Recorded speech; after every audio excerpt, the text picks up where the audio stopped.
We value and cherish your support. And there is an active effort to erode it. That effort to besiege Israel, not isolate it as much as besiege Israel.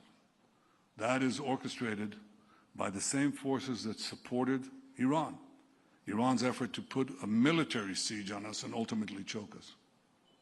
We were able to break loose from that siege, and we will have to do several things to break loose from this siege that is organized by a few states. One is China, and the other is Qatar. And they are organizing an attack on Israel legitimacy in the social media of the Western world and the United States.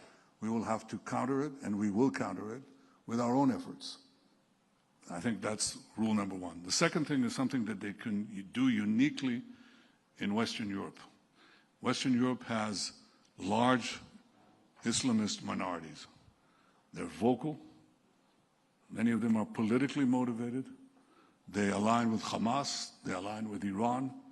They pressure the governments of Western Europe, many of whom are kindly disposed to Israel, but they see that they're being overtaken, really, by campaigns of violent protest and constant intimidation. And so they fall into this siege. And we can break this siege. I just said this in another meeting, and they said, oh, Israel is isolated. Israel can't break out of the siege. No, I said, we will. Some of them have stopped weapon component shipments. Can we get out of this? Yes, we can. We're pretty good at producing weapons. Like intelligence, we share both with the United States.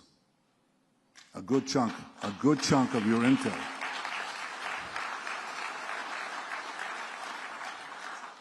And our weapon systems, we share with the United States. We're tremendously appreciative of the bipartisan support in military matters to Israel in previous years and today as well. But do you have cell phones? You have cell phones here? No? You're holding a piece of Israel right there. You know that?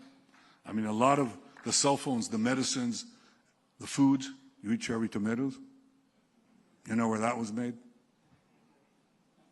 I don't like cherry tomatoes, but it's an Israel. What can I do? It's an Israeli product, as are so many other things. And I think this serves for the betterment of all mankind and womankind. I think that is Israel's unknown contribution. But we can make things, we can produce things. We cherish the fact that we have the constancy of American support despite the attempts to erode it. And we'll continue to work to make sure that that continues on both sides of the aisle. It's very important for us. But equally, we will eventually create the independence that we need so those in Western Europe who think they can deny us things will not succeed. We can break this siege, and we will. And the last thing that I want to say is that this is not a battle just for national interests, not just for our national interest and your national interest. Those theological thugs in Tehran who amassed the crowds, who took American hostages on the first few days of their tyranny, and who since chant death to America, they only see Israel as a roadblock on the way to subjugate you, subordinate you, and threaten you. And they see Israel as you. And if you look at what the Islamist radicals here and around the world say, they say that we are you, we're just a piece of you, and you are us. I disagree with everything they say except this. I think they're right. I think we're part of a common civilization with deep historic roots of common heritage. When I went to, I've spoken 4 times in the joint session of Congress, and I look at the far wall, and some of you, maybe all of you will end up there, you know. Do you really want to? Well, those of you who are crazy enough to want, I mean, anybody entering politics has got to be insane, but there are quite a few insane people here. So for those of you who go there, or next time you visit the Capitol, just look at what's on the other wall. I'm at the dais, you know, the podium, and I look at the far wall, and what do they have? Moses. Moses. A quote from the Bible about liberty. You remember Moses taking the people of Israel out of bondage in Egypt? Familiar with this story? I'm glad there are enough. We have a common heritage, and that heritage is being challenged now by people who not only want to bring us back to the early Middle Ages with incredible fanaticism and cruelty, it's also savagery. The things we encountered on October 7th, the things we just encountered not only in Gaza, but in Syria, in the wanton attack on our Druze neighbors. That's a non-Islamic sect, and they're living there in a mountain. And what they endured exceeded, in some cases, the horrors that we saw on October 7th. But what we saw there is what you saw on September 11th. It's the same thing. It's this raw savagery, the glint of murder. You know, those savages on October 7th, they had GoPro cameras, and they broadcast back in live broadcasts as they mauled babies. And the horrors that they did. So there's a glee, a horrible glee of death and the worship of a death cult there that is completely the opposite of the values that we hold dear. Life, liberty. What's the other one? I visited Monticello, Jefferson's place, and that's what I saw there. I saw Jefferson, who was well-versed in the Bible, spoke about the Holy Land, quoted the prophets. He understood the roots of our common civilization, as did the other founding fathers of America, as did Abraham Lincoln on his death date. He said that his one hope was to visit Jerusalem, come to the Holy Land, to see the place where our common heritage began and from which it will continue. I'm glad you are here to visit Jerusalem, to see the place of our common heritage and where our common civilization, well defended by our great alliance, will continue. Thank you for coming to Jerusalem. Thank you, all of you.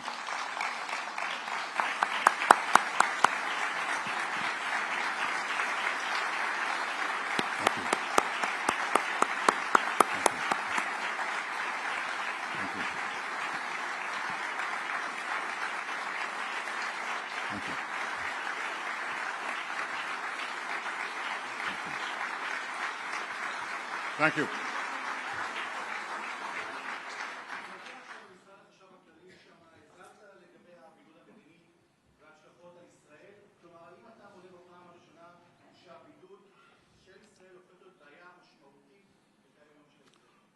קודם כל, הכוונה שלי להטלת מצור עלינו.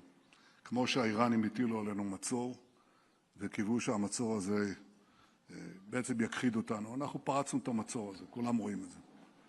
ואנחנו גם יודעים שיש עכשיו ניסיון של הטלת מצור על ישראל, על ידי גופים שונים ועל ידי מדינות שונות, בראשם קטר. קודם כל מצור תקשורתי. מצור תקשורתי שממומן בכסף ענק, גם של קטר, גם של מדינות אחרות כמו סין, והם פועלים גם במערב, ולא פחות מזה בארצות הברית. אני שמח לראות כאן את הביקור הגדול ביותר של מחוקקים מארצות הברית בתולדות ישראל. אנחנו נלחמים בזה, ואנחנו נשקיע גם ומשקיעים כסף גדול, משאבים גדולים, במאמצים להדוף את החלק הזה של המצור. החלק השני הוא יותר ממוקד, והוא ממוקד במדינות מערב אירופה, בהפעלת המיעוטים המוסלמים שם, שהופכים קולניים, אלימים ומאיימים על המדינות. ולכן אנחנו רואים את המצור הזה מתמקד במערב אירופה. ושם אמרתי שמפסיקים לנו משלוחי נשק וכו', וזה קורה עכשיו. אנחנו נצטרך בשנים הקרובות להעצים את תעשיות הנשק העצמאיות שלנו, כדי שיהיה לנו עצמאות של חימושים, בכלכלת חימושים, ביכולת התעשייתית לייצר אותם. ולכן אנחנו נפרוץ את המצור הזה. אז האם השיגו בידוד עולמי? לא. ארצות הברית איתנו, גם הרבה מדינות אחרות, אבל יש לנו בעיה ממוקדת כרגע במערב אירופה, ואנחנו פועלים ונמשיך לפעול להסיר את המצור הזה. כמו שהצלחנו עם המצור הצבאי, כך נצליח גם במצור המדיני. Did you understand that? Hebrew lessons next door. Thank you.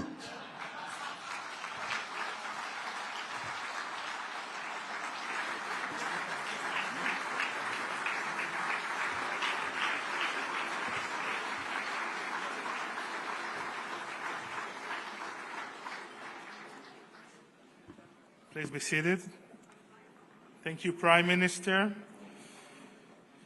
It is now my privilege to invite the Minister of Foreign Affairs of the State of Israel, His Excellency Mr. Gideon Sa'ar, to deliver his remarks.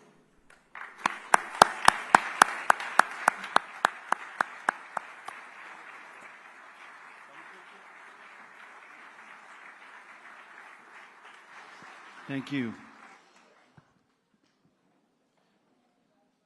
Deputy Minister Sharon Askel, Ambassador Yechiel Leiter, distinguished legislators from all 50 states, welcome, ladies and gentlemen. I want to begin by thanking you all for coming on this special visit. As we saw, for many of you, this is your first time here. Welcome to Israel. Welcome to Jerusalem, our eternal capital. 250 state legislators from 50 states, Republicans and Democrats. This extraordinary delegation is a testament to the depth of the bond between our nations. It's a living expression of our grand alliance. This is probably the most significant delegation brought yet to Israel by the Foreign Ministry. It's a part of a larger, ongoing public diplomacy campaign led by my ministry, and is part of our effort to strengthen the great Israeli-American alliance. Israel has no greater friend than America. The U.S. is a global superpower, but it is also a moral superpower. The Declaration of Independence that the Prime Minister just quoted, life, liberty, and the pursuit of happiness, this is what promised. America has not only upheld those values, it is and has been a beacon of light, liberty, and justice for the world. Through its bold leadership, America makes the world a better place. And America has no ally more effective than Israel. The alliance between our nations safeguards American national security interests. Israel is the only democracy in the Middle East, until now. From day one, and for 77 years already, it has been battling, we have been battling for our existence. We fought long and hard against the most radical and extremist enemies. Enemies of the United States too. Enemies that threaten our shared values. There is no better way for America to protect its values and interests in our region than its close partnership with Israel. This partnership was supremely demonstrated in our joint operation against Iran's nuclear facilities in June. Together, we prevented the world's most dangerous regime from obtaining the world's most dangerous weapon.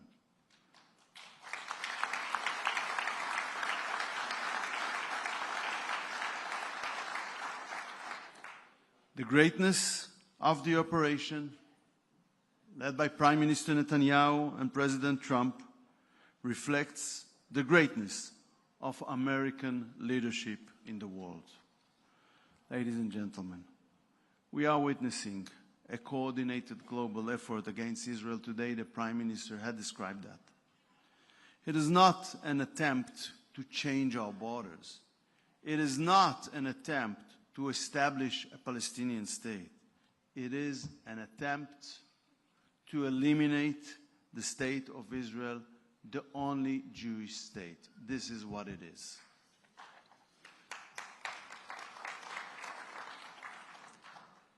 Since Israel's birth, our enemies tried to eliminate us through different military means, wars, and terror from all kinds. All of these efforts failed time and again. When they met the iron will of the Jewish people to defend ourselves, to ensure our own existence, when military means failed, our enemies developed new tools. Their goal remained the same: eliminating the Jewish state. They turned to propaganda, political, legal, and economic warfare. Part of this well-oiled machine is the effort to boycott Israel through BDS and other means. The best answer against BDS until these days has been anti-BDS legislation by your state. You did it, and thank you for that.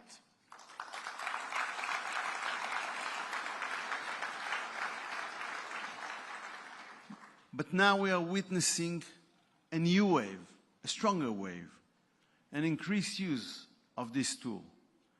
Israel can defend itself by itself on the battlefield. We demonstrated that time and again. But we need your assistance in the fierce battle of delegitimization. The boycotters must be boycotted.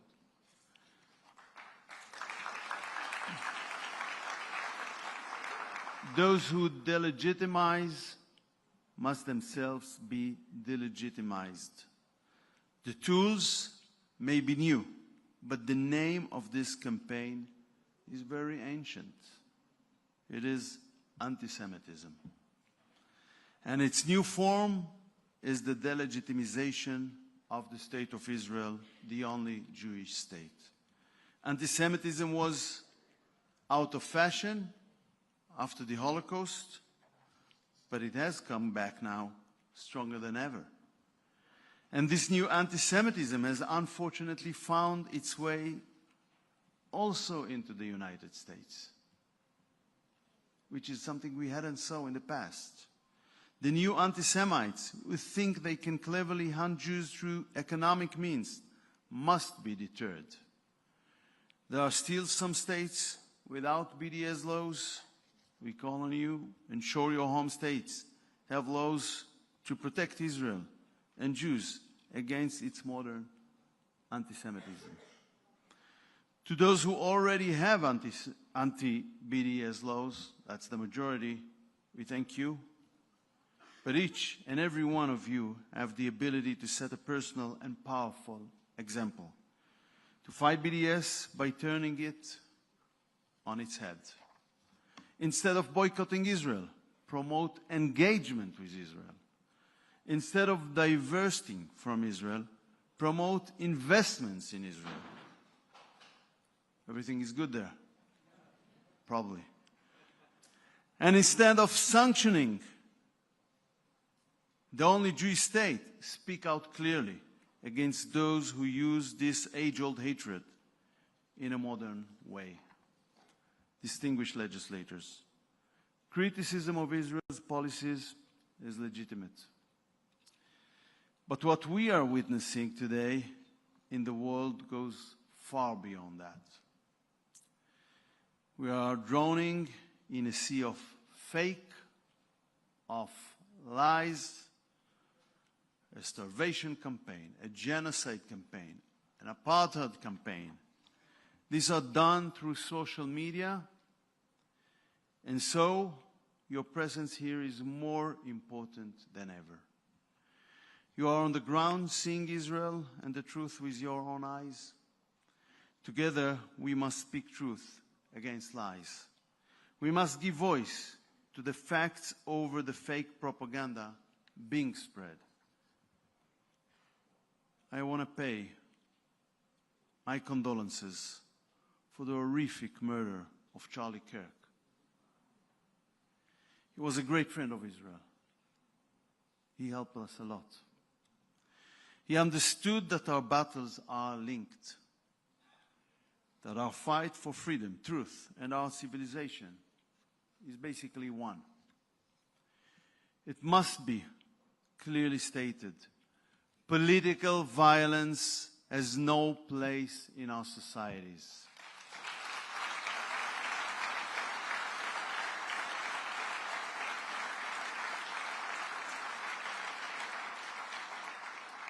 It threatens freedom, attempts to use violence and silencing to settle differences must be denounced. This phenomenon uses harassment, threats, and attempts to bully and scare political opponents into silence. It is not only happening in America, it's also happening around the world. It's happening strongly in Europe. It's happening against Israel and against those standing for our values. Just yesterday, a pro-Palestinian mob sabotaged the Vuelta bicycle race in Spain. They did so with the support and encouragement of the Spanish Prime Minister. It's almost unbelievable.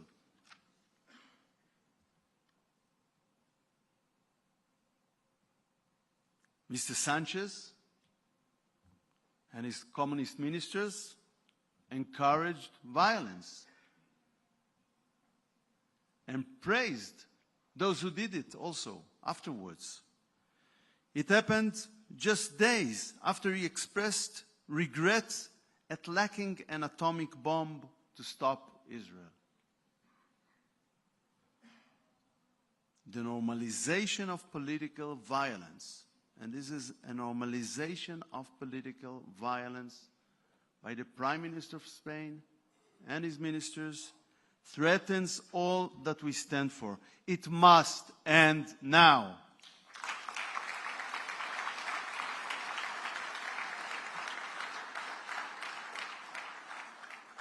Ladies and gentlemen, your presence here together in Israel represents America at its best. I hope that your time here will be meaningful. Our ministry worked hard to create an interesting and enriching experience. I want to thank the dedicated workers in the foreign ministry who made this special visit possible. I especially want to thank our North American division headed by Lior Hayat. Thank you.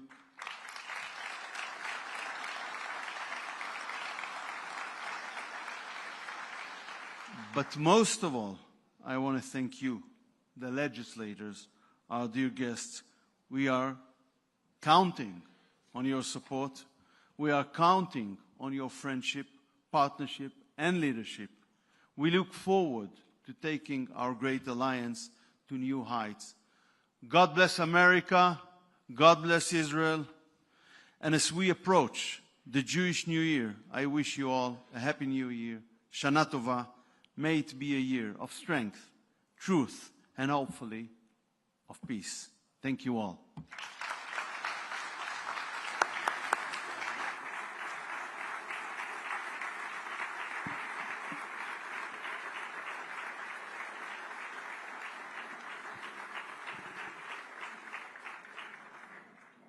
Thank you very much, Foreign Minister Sa'ar. Now I'm pleased to invite to the stage one of Israel's beloved singers, David Daor.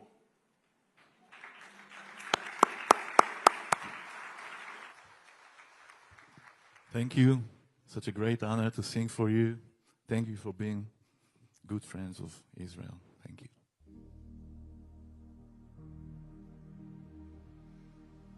Ah.